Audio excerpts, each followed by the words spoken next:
Now, once we understood how to read data using stream, let us understand how to write data using streams. So first, from here, I'm going to comment this out.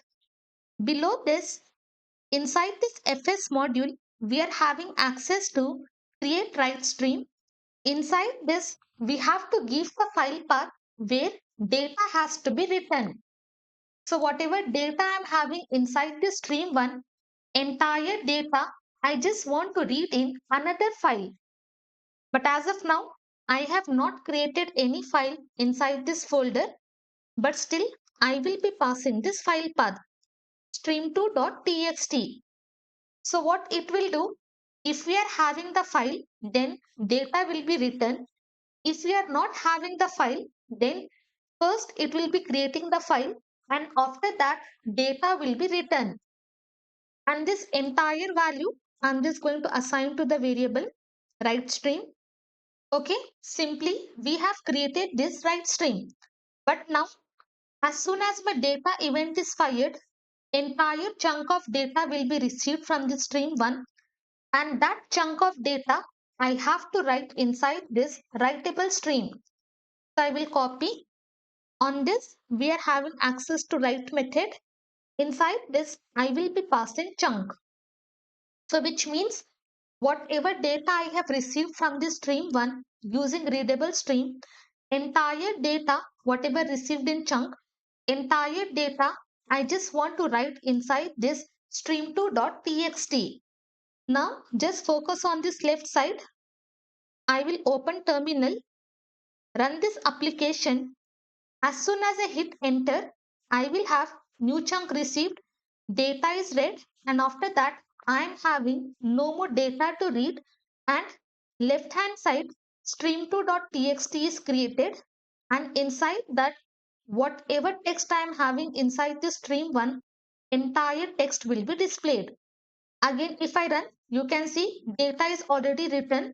So again I will be having the same result. From here, I will just remove this entire thing. Come to index.js. I will just uncomment this. Open. Run this application again. Now if you see inside the stream 2, no matter I have received the data in chunks, but in my final result, I will be having the entire text which I have read from this stream1.txt. So while reading, this is how data will be displayed. But while writing, I will be having the entire data as it is. Here, I will be writing writable stream and on this, I will be calling this end method.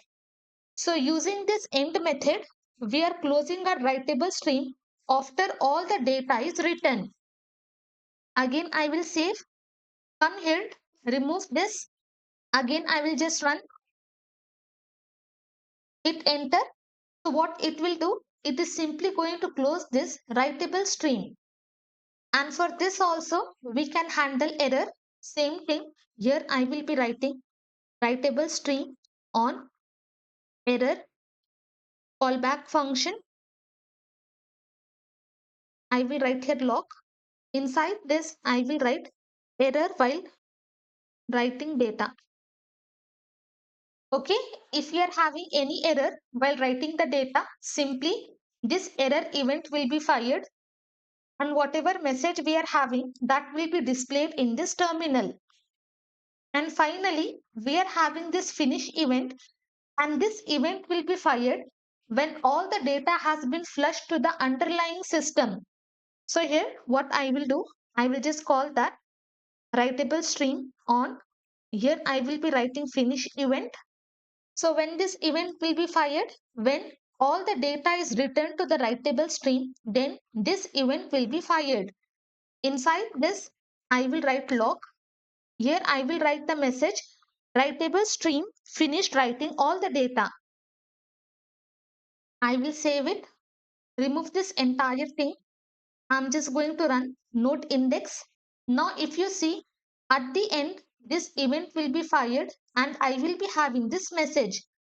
First, chunk by chunk data will be received and once all the data is read inside the stream 2, I will have this end event fired where I will have no more data to read. Only after that finish event will be fired, using which I will have this message displayed in my terminal. Just practice this, but as of now, we have only used one line of content. Just imagine if you're having 3000 or 5000 lines of content, then using streams will definitely help you to receive the data in chunks. Later, we are going to see few more examples of stream when we start with HTTP built-in module.